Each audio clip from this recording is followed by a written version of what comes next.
एक बार की बात है, एक आदमी के जीवन में सिर्फ दुख ही दुख थे। वह जो भी काम करता, उस बेचारे का वह काम पूरा ही नहीं होता। घर में आता तो घर में कलेश बना रहता। किसी से कोई मदद मांगता तो कोई उसकी मदद नहीं करता। ऐसा लगता था कि चारों तरफ से उसके ऊपर दुख का पहाड़ टूट पड़ा है। उसे समझ नहीं आ रहा था कि मैं इन दुखों से कैसे पार पाऊं। वह दिन रात यही सोचता रहता था कि अपने दुखों से छुटकारा कैसे पाना है। इसी कारण से वह रात में सो भी नहीं पाता था। उसकी आंखों के नीचे बड़े बड़े काले घेरे बन गए थे, जो इस बात का प्रतीक थे कि वह आदमी कितना दुखी है और कितना चिंतित है। कभी कभी तो उसके मन में आत्महत्या करने के भी ख्याल आते थे, लेकिन अपने परिवार की चिंता करके वह यह कदम नहीं उठा पाता। वह इतना दुखी हो गया कि उसने निर्णय किया कि वह इन दुखों से छुटकारा पाकर ही रहेगा। इसके लिए चाहे उसे कितनी ही मेहनत करनी पड़े, कुछ भी करना पड़े, चाहे अंगारों पर चलना पड़े, लेकिन इन दुखों से छुटकारा हासिल करके रहेगा। ऐसे ही एक दिन उसने अपने मित्र से पूछा कि मैं अपने जीवन को कैसे सुधारें। उसके मित्र ने उसे बताया कि तुम किसी बाबा के पास जाओ। बाबाओं के पास ऐसा मंत्र होता है जिससे सारे दुख मिट जाते हैं, जीवन खुशियों से भर जाता है और धन संपदा भी हासिल होती है। तुम किसी ऐसे बाबा को ढूंढ लो, बस तुम्हारा काम बन जाएगा। उस आदमी के मन में यह बात पूरी तरह से पक्की बैठ गई कि कोई बाबा ही मेरा दुख दूर कर सकता है, और इसीलिए उसे किसी भी बाबा के बारे में पता चलता तो वह उस बाबा के पास पहुंच जाता, उस बाबा को अपनी समस्या बताता और उससे उसका समाधान पूछता और कहता कि बाबा, मैं कुछ भी करने के लिए तैयार हूं, लेकिन मेरी इन समस्याओं से मुझे छुटकारा दिला दीजिए। आप जो कहेंगे मैं वह करूंगा, लेकिन मेरे जीवन को सुधार दीजिए। बाबा उसे कुछ टोने टोटके बताते थे करने के लिए और बदले में दान दक्षिणा ले लेते थे कि ये टोना टोटका करने के बाद तुम्हारे घर में सुख शांति बनी रहेगी, बस इस टोटके को पूरी विधि के साथ करना। वह आदमी घर लौटकर पूरी विधि के साथ टोने टोटके करने लगा, लेकिन बहुत टोने टोटके करने के बाद भी उसके जीवन में कुछ बदलाव नहीं आया। इसके विपरीत उसका जीवन और ज्यादा दुखी हो गया। जो भी बाबा उसे टोना टोटका देता था, वह बदले में उससे दान दक्षिणा लेता था, जिससे उसका धन भी धीरे धीरे खत्म हो रहा था। इससे उसके जीवन में दुख और ज्यादा बढ़ गया। तब उसे लगा कि बाबाओं के पास जाने से तो मेरे जीवन में दुख कम होने की वजह बढ़ते ही जा रहे हैं, तो मुझे क्या करना चाहिए, बाबाओं के पास जाऊं या ना जाऊं। फिर एक दिन एक आदमी ने उसे बताया कि तुम अपने घर में किसी पंडित को बुलाकर हवन करवा लो। हवन होगा, घर शुद्ध हो जाएगा, कोई भी बुरी ऊर्जा होगी घर में तो वह घर से बाहर चली जाएगी। किसी पंडित को बुलाकर पूरे विधि विधान उसे मंत्र उच्चारण कराओ, हवन कराओ, जिससे घर में सुख शांति आए। उस आदमी के मन में यह बात बैठ गई और उसने एक पंडित को अपने घर पर बुलाकर हवन करवा दिया। हवन अच्छी तरह से संपन्न हुआ। बदले में पंडित ने भी अच्छी दान दक्षिणा ली और उसके बाद वह वहां से विदा हो गया। लेकिन कुछ दिनों के बाद उस आदमी को महसूस हुआ कि उसके जीवन में अभी भी कोई बदलाव नहीं आया है। अब वह आदमी पूरी तरह से दुखी हो गया और ज्यादा परेशान हो गया। अब तो उसे लगने लगा था कि मेरे जीवन में से दुख कभी खत्म ही नहीं होंगे, और यही सोच सोचकर उस आदमी का बुरा हाल हो गया था। फिर एक दिन उसे अपने मित्र से एक ऐसे बाबा के बारे में पता चला जो समाधान बताने के लिए कोई दान दक्षिणा नहीं लेता था। उस आदमी को लगा कि यह बाबा दूसरे बाबाओं की तरह नहीं हो सकता, क्योंकि यह तो दान दक्षिणा लेता ही नहीं, और अगर दान दक्षिणा नहीं लेता तो यह सच में कोई सिद्ध बाबा होगा। और यही सोचकर वह उस बाबा के पास पहुंच जाता है। जब वह आदमी वहां पर पहुंचता है तो वह बाबा ध्यान में बैठे हुए थे। यह देखकर वह आदमी वहीं पर चुपचाप बैठकर ध्यान से बाहर आने का उनका इंतजार करने लगा। थोड़ी देर बाद बाबा ने आंखें खोली तो सामने एक दुखी और परेशान युवक को बैठे देखा। उसकी आंखों के नीचे काले घेरे देखकर ही समझ गया कि यह आदमी अपने जीवन से कितना परेशान है। उसे संबोधित करते हुए बाबा ने पूछा कि बच्चा, क्या चाहते हो? बाबा के पास क्या लेने आए हो?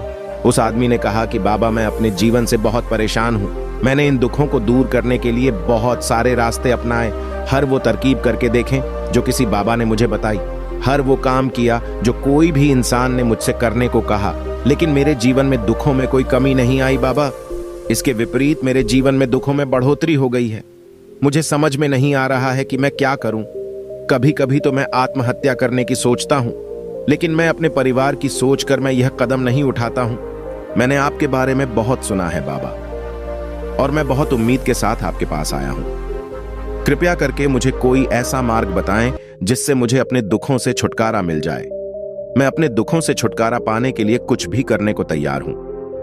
आप मुझे कोई भी रास्ता बताएं, चाहे वह रास्ता कितना ही कठिन क्यों ना हो, मैं उसको पार करके रहूंगा। बाबा ने महसूस किया कि आदमी तो सच में बहुत परेशान है। बाबा ने उसकी बात सुनकर कहा कि बच्चा, दुखों को दूर करने के लिए मंत्र ऐसे ही नहीं मिलते हैं। मंत्र पाने के लिए कुछ करना पड़ता है। तुम कुछ कर सकते हो। यह सुनकर पहले तो उस आदमी ने सोचा कि यह बाबा भी मुझसे दान दक्षिणा मांगेंगे, लेकिन और कोई रास्ता ना पाकर उस आदमी ने कहा, बाबा, आपको जितना भी दान दक्षिणा चाहिए मैं देने के लिए तैयार हूं, लेकिन आपका मंत्र सच्चा होना चाहिए, वह पूरा होना चाहिए, उसका फल मुझे मिलना चाहिए। उसके बाद मैं आपको जो भी दान दक्षिणा लेना चाहते हो मैं आपको दे दूंगा।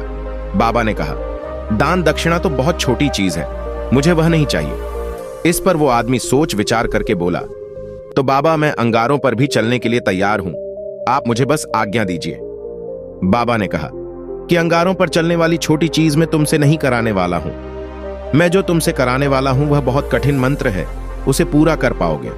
उसने कहा, बाबा, आप मुझे बताइए तो सही, मुझे करना क्या होगा? मैं कुछ भी करने के लिए तैयार हूं। इस पर बाबा ने उसे कहा कि यहां से जब तुम अपने घर जाओ तो रास्ते में अपने मन में यह दोहराते जाना कि मैं सुखी हूं, मैं सुखी हूं। बार बार अपने मन में यही दोहराना और याद रहे।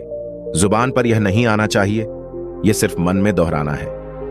यह सुनकर वो आदमी बोला, बाबा, बस इतनी सी बात, यह तो मैं चुटकी बजाते कर लूंगा, लेकिन इससे होगा क्या? बाबा बोले कि इस मंत्र को करके तो देखो, वैसे भी तुमने इतने बाबाओं के मंत्र किए हैं, तो इस मंत्र को भी करके देख लो।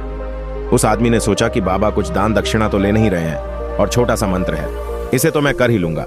वो बोला, ठीक है बाबा, मैं ये मंत्र जरूर करूंगा। और वो आदमी ये कहकर वहां से चलने लगा। लेकिन जैसे ही वह चलने लगा, पीछे से बाबा ने बोला कि बच्चा, एक बात याद रखना, जब तुम यह मंत्र अपने मन में दोहराना तो तुम्हारे मन में बंदर के विचार नहीं आने चाहिए, बंदर का ख्याल भी नहीं आना चाहिए, तो ही यह मंत्र सिद्ध होगा। आदमी बोला, मुझे तो आज तक बंदर का कोई विचार नहीं आया, तो अब क्यों आएगा? आप चिंता मत करिए बाबा, मैं बस मन में यही दोहराऊंगा कि मैं सुखी हूं, मैं सुखी हूं।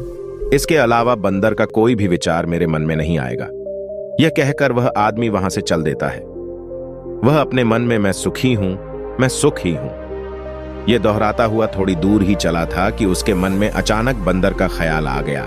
बंदर का ख्याल एक बार आया और चला भी गया, लेकिन उस आदमी ने सोचा, आज तक तो मुझे बंदर का कोई भी विचार नहीं आया, यह आज बंदर का विचार क्यों आ गया?